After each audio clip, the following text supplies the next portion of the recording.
Let me start somewhere unexpected today. Not with an introduction, not with the usual setup. I want to start with a question that has been sitting in my chest since I woke up this morning and felt the energy of whoever this reading is meant for. Have you ever watched someone finally understand something about you that you already knew about yourself years ago? Not the moment they said it out loud, the moment before that. The moment you could see on their face that something had shifted, that the version of you they had been carrying around in their head, the convenient version, the manageable version, the version that kept them comfortable, had just collided with the actual version. And the actual version was something they were not remotely prepared for.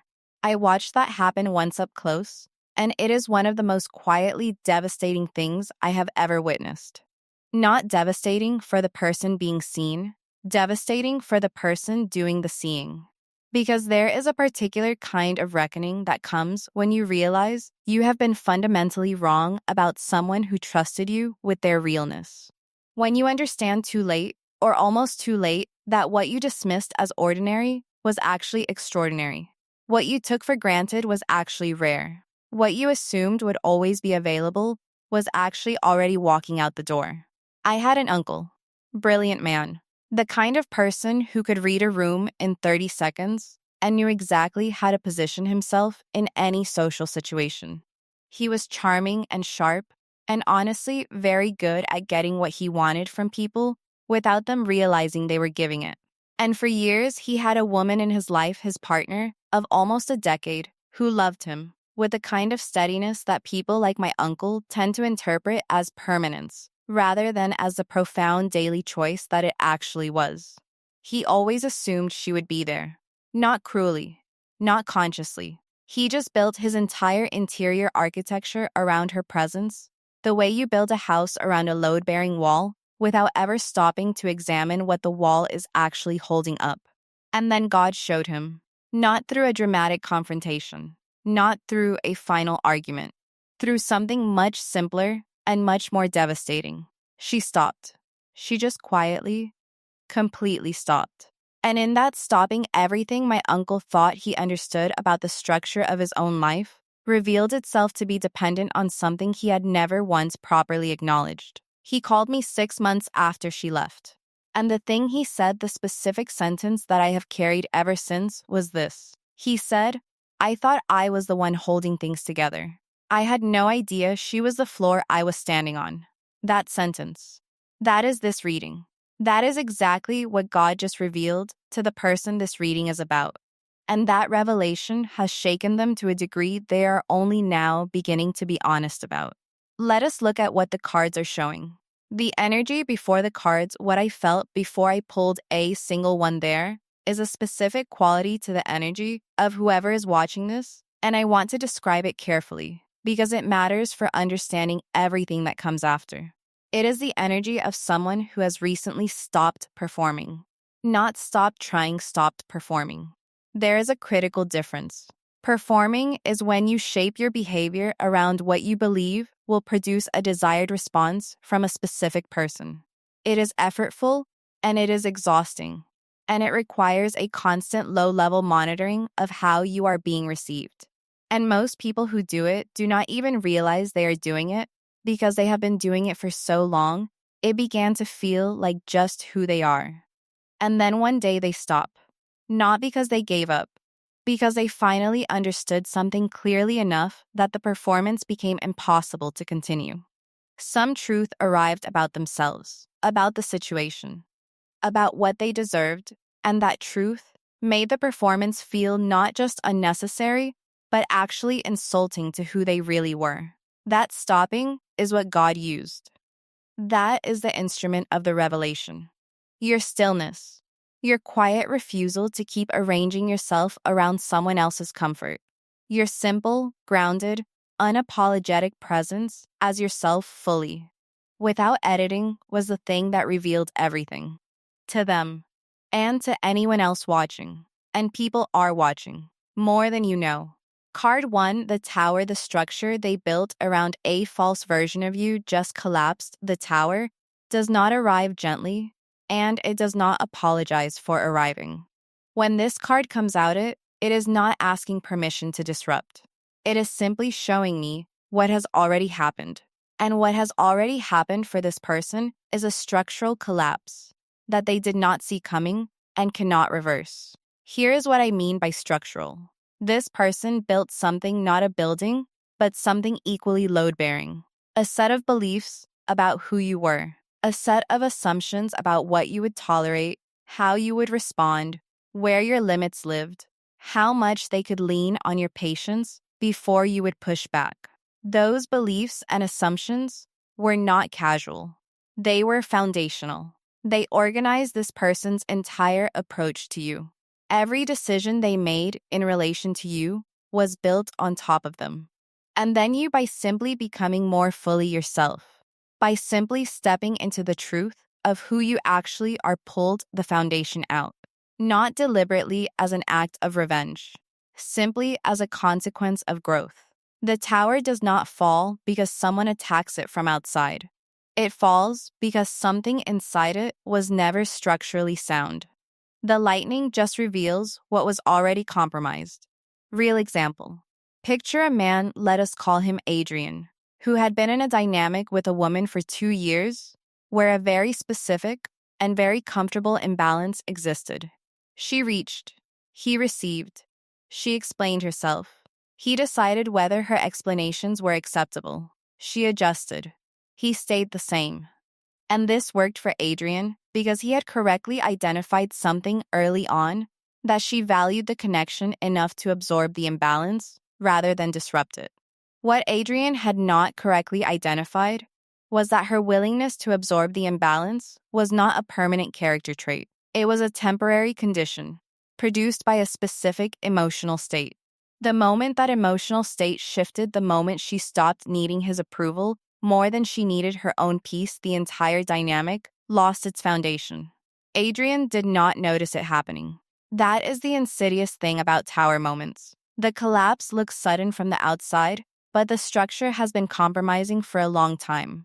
And when it finally goes down, it goes completely. No partial collapse. No recovery of the old arrangement.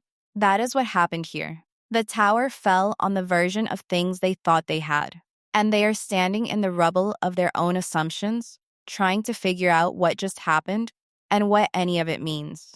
Card 2, the sun. What God revealed was your light, and it was blinding. After the tower comes the sun, and this sequencing is not accidental. Because what replaces a collapsed structure built on false foundations is not emptiness. It is clarity. It is the clean, unobstructed, cannot be argued with light of what is actually true. And what is actually true about you is what the sun is showing me right now. There is a radiance to you that this person had been successfully not looking at for some time. Not because it was not there, because looking directly at it would have required them to make changes they were not ready to make. So they looked slightly to the side of you instead. They registered enough of you to maintain the connection, but not so much of you that they had to fully reckon with what you were actually offering. God removed that option. The sun rose fully, and there was no more looking to the side. The full brightness of who you are, your character, your depth, your genuine quality as a human being, became impossible to look away from. And when someone who has been deliberately under-registering you suddenly cannot avoid seeing you clearly, the effect is overwhelming. Not metaphorically, literally, like walking out of a dark room into full afternoon sunlight. Disorienting, temporarily blinding, and impossible to unsee. Here is a practical example that captures this. Think about a woman named Cecile, who worked in a field where a particular male colleague had always regarded her as competent, but not exceptional. She delivered good work. She was reliable. He respected her professionally in the way you respect a solid piece of infrastructure without finding it particularly remarkable. And for years, Cecile simply did her work without concerning herself too much with his assessment. Then Cecile had a public moment in a high-stakes situation where her thinking, her clarity, her genuine brilliance was fully on display in front of people who mattered. And this colleague, who had spent years filing her under reliable but not remarkable, watched her and felt something he genuinely was not expecting to feel. A recognition. A deep, uncomfortable, slightly shameful recognition that he had been looking slightly to the side of someone extraordinary for years. Because looking directly at her would have disrupted his own sense of where he stood. The sun rose for him in that moment. And it scared him. Because the sun does not give you back the comfortable dimness you had been living in. Once you have seen someone's full light, you cannot unknow it. You can only decide what to do with that knowledge. That is what is happening for the person this reading is about. They have seen your sun, and they are deciding what to do with what they now cannot unknow. Card 3, Five of Cups, reverse the ARE, turning away from the grief of their own mistakes. Five of Cups reversed arrives, and this is where the internal shift begins to show itself. Because the Five of Cups upright is someone standing over spilled cups, fixated on what was lost, what went wrong, what cannot be recovered. It is the posture of someone in grief who cannot yet lift their eyes to see what remains. Reverse, that energy begins to move. The person slowly, painfully, starts turning away from the fixation on loss and towards something more honest, more forward-facing, more willing to take responsibility. This person has been in their upright Five of Cups for a while, standing over the spilled things, the opportunities they did not take, the moments they handled badly, the times they chose their own comfort over genuine connection. And they have been doing what people in that position often do, cycling through a combination of regret and self-justification that never quite resolves into anything useful, because it keeps returning to the same questions without being willing to sit with the honest answers. The reversal is the shift. Something is turning. The self-justification is becoming less convincing even to themselves. The regret is becoming less about what they lost and more about what they were. The grief is clarifying into something more useful: accountability. And accountability is the first step toward the confession that is coming. Real example. Think about someone who ended a relationship or damaged a connection through a pattern of behavior they were not willing to examine at the time. And in the aftermath, they went through the standard cycle.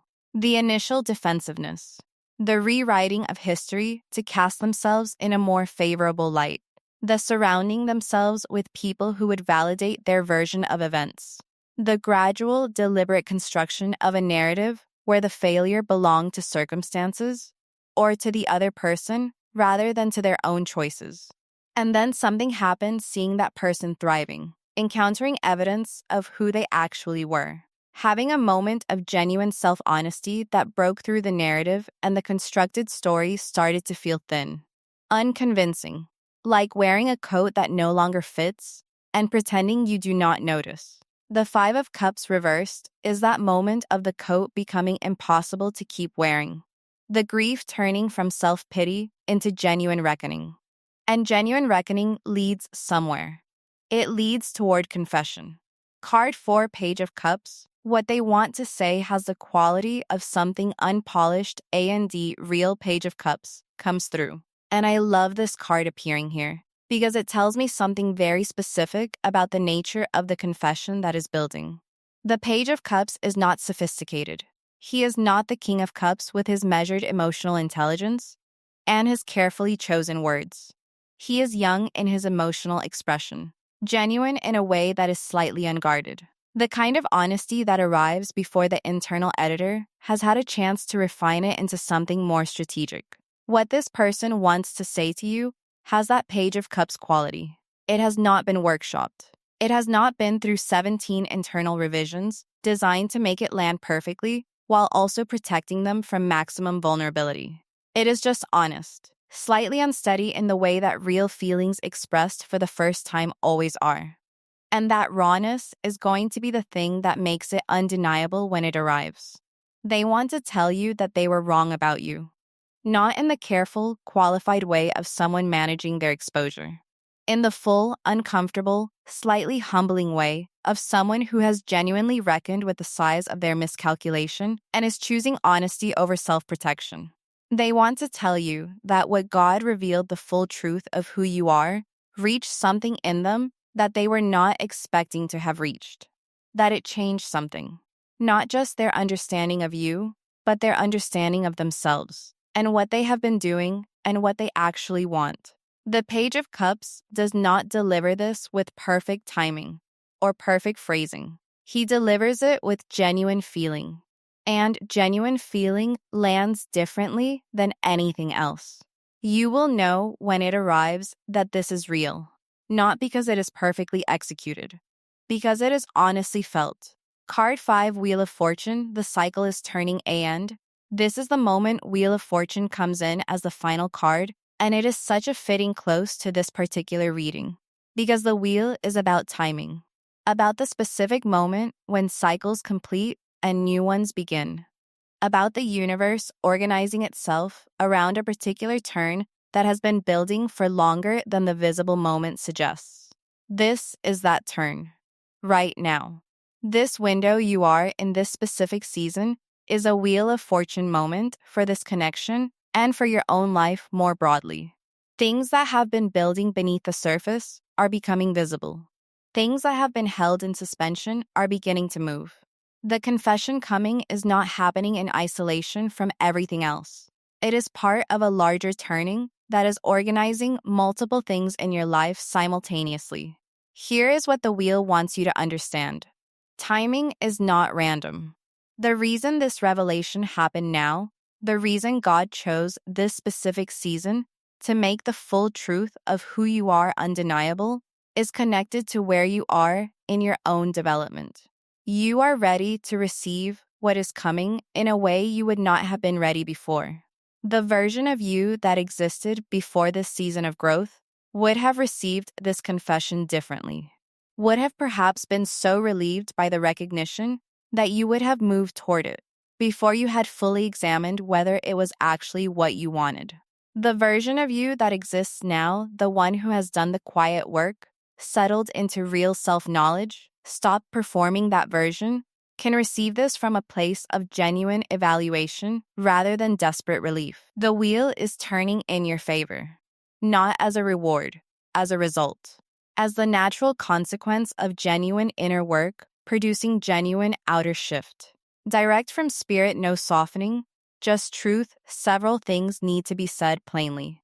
What scared them was not your anger, was not your withdrawal, was not any performance of strength or power or moving on. What scared them was your genuine okayness.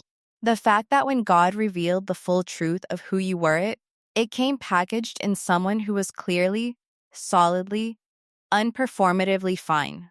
Someone who had found their own ground and was standing on it without needing anyone else to verify that the ground was real. That kind of okayness is terrifying to people who were counting on your need for them. Because need is leverage, and genuine okayness has no leverage in it. The confession coming is not the end of something. It is the beginning of a conversation that could not happen before, because both of you are different now. You are more yourself than you have ever been.